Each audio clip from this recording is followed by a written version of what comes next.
Eunice Atiku, the national coordinator of the obedience movement worldwide, says Peter Obi, the presidential candidate of the Labour Party in 2023, has submitted his one-term proposal to the coalition for consideration.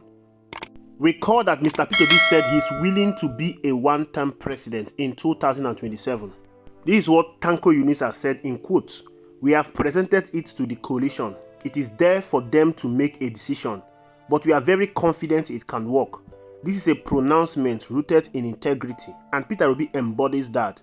What Nigeria needs now are leaders with integrity," Tanko said. He added that although the single term is not enshrined in the constitution, Obi believes that 4 years is enough to implement his ideas. That shows you how prepared and focused he is. Even stabilizing electricity alone will solve a magnitude of problems, Tanko said. He is promising that under his leadership, Nigeria will become an exporting country again. Planes will no longer leave our airport empty. Ever since Mr. Peter Obi held that Twitter space, I have seen counter reactions regarding his one-term proposal. Some persons have gone on the national television to discredit what Mr. Peter Obi said, saying it is not feasible. They see it like a trap that Mr. Peter Obi is trying to set for the coalition. But there is something you need to understand. As much as Mr. Peter Obi is a businessman, he is also a politician. And Mr. Peter Obi is one of the wisest politicians in this country. A lot of persons don't take him serious because he appears so humble. A lot of persons don't take him serious because he's always seen with everyone. A lot of persons don't take him serious because he always laughs with everyone. Even people that chastise and criticize him, Mr. Peter Obi calls them my brother. But I think that is his own modus operandum of politicking. But even if you don't take Mr. Peter Obi serious, you need to understand that this is someone that has ruled a state like Anambra State. Anambra State is a difficult terrain when it comes to politics. Mr. Peter Obi became the governor of Anambra State against all odds. Mr. Peter Obi did not just become a governor in Anambra State. He fought the system. He was rigged out of the system. He went to court, got back his mandate, and became the governor. As a governor, Mr. Peter Obi was just like a sheep among the wolves. Mr. Peter Obi was an abject governor in the midst of PDP House of Assembly members, and they impeached him, but he came back. Even when he came back, he fought godfatherism in Anambra State head-on. That Soludo is able to become the governor of Anambra State today was because of the legacies of Mr. Peter Obi, was because of what Mr. Peter Obi put in place in Anambra State. Even after successfully completing his tenure, Mr. Peter Obi was unable to install someone as a governor. That is to show you the level he went to destroy godfatherism in Anambra State. So when Mr. Peter Obi is playing his politics, you need to pay close attention to him. And what most of these our Nigerian politicians do not understand is that Mr. Peter Obi is way ahead of them. They think politics is all about ruggedity. They think politics is all about having men on ground. They think politics is all about flaunting your cash, flaunting your resources on the faces of the people. They think politics is all about buying the people.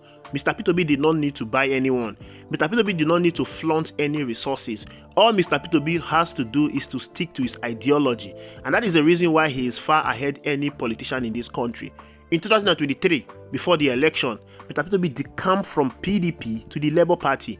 I mean, this is a politician that wants to win an election, and you're going to a relatively unknown political party like the Labour Party. I don't think there's any politician in this country that would have done that. Atiku Abubakar decides to destroy the PDP just because he wants to contest as president. Atiku Abubakar could have gone to any relatively unknown political party and he will be well welcome. There he will contest election, but he did not want to do that. He wanted to stay in PDP that has an already made structure. But that is why Mr. Peter Obi is different. Mr. Peter Obi went to a Labour Party that has no structure and he was able to win the last election, if not because of the corruption in the system. So when Mr. Peter Obi is playing his politics, as those of us that are his followers, we should follow him and believe in whatever he's doing. Before the coalition formally adopted ADC as a political party, a lot of activities preceded that unveiling. David Hundeyo, an investigative journalist, a supporter of Mr. Peter Obi, took to his official X account to call out Mr. Peter Obi. He told Mr. Peter Obi to make an announcement now or forget it. He told Mr. Peter Obi to give the obedience movement, his followers, a clear path on the way to go regarding the 2027 general election. He told Mr. Peter Obi that they are not going to waste their vote the same way they wasted their vote in 2003. To show you how Mr. Peter Obi is ahead of the game, Mr. Peter Obi quickly announced a Twitter space That Twitter space was watched or listened to by over hundreds of thousands of people that cut across the globe. It was a talk of the town.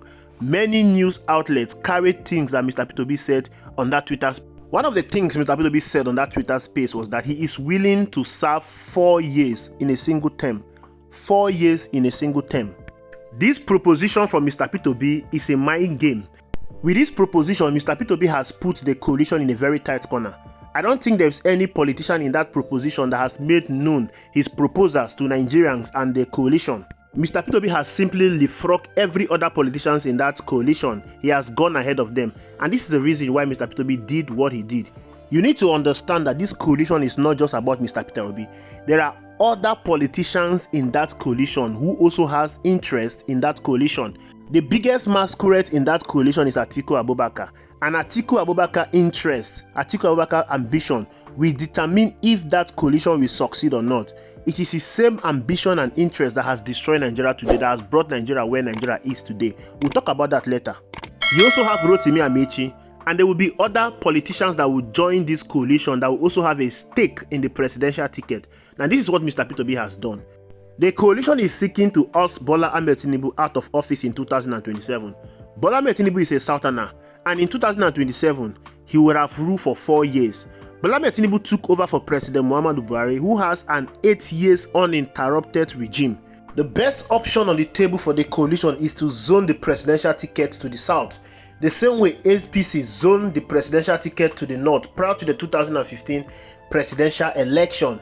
You need to understand that it was the turn of Yar'Adua, but unfortunately he died. May his soul rest in peace. And Goodluck Ebele Jonathan took over. The 2011 presidency was supposed to go to the north in order to maintain the rotation of 8 years in the north after 8 years of President Olusegun Obasanjo. But Goodluck Ebele Jonathan contested that election and also wanted to complete an 8 years tenure. But you all know how that pans out. So in order not to have that same thing repeat itself again, the coalition must zone their ticket to the south. They must produce a southern candidate to take over from Bola Ahmed Tinubu. Majority of Nigerians will prefer to go with Bola Ahmed Tinubu rather than voting for another northern candidate. I myself will personally vote for a southern candidate rather than voting for a northern candidate in 2027. We should respect the zoning formula. It is sacrosanct. We should not allow other regions to feel left out in Nigeria. Now, P2B is making it very easier for them. I am not a greedy person and I'm not desperate. I am the only alternative in the south that can oust Bola Ahmed Tinubu out in office. I am credible, I am competent, and I have a large followership. I have the obedient movement. I have 6 million block vote that was allocated to me by INEC, even though we know that it is more than 6 million block vote. There is no candidate in the south that has the appeal, that has the nationwide reach, that has the popularity than I. There is no southern candidate that can galvanize the youth and make them to go to the poll again and vote another presidential candidate after the disappointment in 2023. I am the only one that can do that. You have everything in me, but I'm making it very easy for you. Give me the presidential ticket and let us win this election. All I need is the support from the north. Of course, the last election, I didn't do quite well in the north, especially the northeast and the northwest. The north is usually disenchanted with Bola Ahmed Tinubu administration. They want Tinubu to go. All you need is to galvanize support from the northeast and the northwest, and we will win this election. Once I become president, I need just 4 years. Once I'm done with my 4 years, I will leave office, and I will ensure that power returns back to the north for the north to take over in their 8 years tenure. Peter Obi believes that he doesn't need 8 years to implement his policies. Peter Obi believes that he doesn't need 8 years to put people out of poverty, improve Nigeria education, especially the out-of-school children, improve our health sector, improve the quality of life of the people, stop the corruption in Nigeria, stop the oil theft, stop inflation. Peter Obi believes that he just needs 4 years and he's going to implement his policies. He's going to structure Nigeria institution that every other president that comes after him will run with the blueprint that he has. He has done it in Anambra State. Anambra State is politically and economically viable today because of the legacies of Mr. Peter Obi. And let me tell you the truth. Leadership is not a rocket science. It's just that majority of the politicians and the leaders we have in Nigeria today are not willing and ready to transform the country. They don't have the right ideology and mindset to fix this country. But when you look at Mr. Peter Obi, you will see his ideology and mindset. Let me take you back. In 2018, when Peter Obi allegedly sent an email to Reno Omokri, you can see Mr. Peter Obi's thought pattern. Thank you for your work to make Nigeria better. So Mr. Peter Obi has been consistent. Now the ball is in the court of the coalition. Their best bet so far is to make Mr. Peter Obi the presidential candidate. If they truly want to win the election, if they truly care about zoning, if they truly care about equity, fairness and justice, if they truly care about solving the problem inherent in this country, then Mr. Peter Obi is the best presidential candidate to fly that ticket.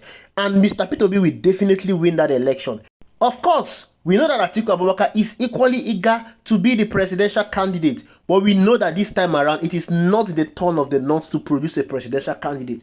Atiku Abubakar should, as a matter of fact, put his presidential ambition behind him and see the future of this country. He should be an elder statesman. Like I said earlier, it is his greed and ambition that brought us to where we are today. Prior to the 2015 presidential election, Atiku Abubakar was a bona fide PDP member. Atiku Abubakar left the PDP to go and form APC because he wanted to become president. Atiku Abubakar was solely responsible for the formation of APC and bringing President Muhammadu Buhari to power. If Atiku Abubakar has stayed back in PDP and supported Goodluck Ebele Jonathan, I am definitely sure that in 2019, Atiku Abubakar would have become the president because there is no how APC would have been seen anywhere in the corridors of power. When he saw that he could not actualize his presidential ambition in APC, he returned back in PDP, contested in 2019. The PDP allowed the Northerners to contest that primary all opposed, but in 2023, Atiku Abubakar should have been wise. He should have allowed that ticket to come back to the South. But he threw himself in again, which caused the rift between him and Nyesom Wike. It is not all about Atiku Abubakar. It should not be about the presidential ambition of a particular man. The presidential ambition of Atiku Abubakar is costing us a lot politically. Now he is currently in this coalition. He should bury his presidential ambition. It's not a must that he become president. That President Muhammadu Buhari became president does not mean that Atiku Abubakar will become president. He should become an elder statesman. Look at President Muhammadu Buhari. After 4 unsuccessful attempts, he finally became the president. His presidency turned out to be a colossal failure. It would have been better that President Muhammadu Buhari was left to enjoy his retirement. Bringing him out of retirement to come and become the president is one of the worst mistakes in the political history of this country. Atiku Abubakar will be better off as an elder statesman than a president because his presidential ambition is costing us a lot. He should not keep dragging us back with his presidential ambition. This coalition should focus on giving a Southerner the presidential ticket. If they are truly concerned about winning that election, if they are truly concerned about salvaging this country, if they are truly concerned about stopping Bola Ahmed Tinubu's disastrous administration, then their only best bet is Mr. Peter Obi. They should not fumble it. Nigerians are watching. Nigerians will support this coalition depending on the kind of presidential candidate that they produce. Anything aside Mr. Peter Obi is going to be effort in futility. Thank you for watching. I will see you in the next video.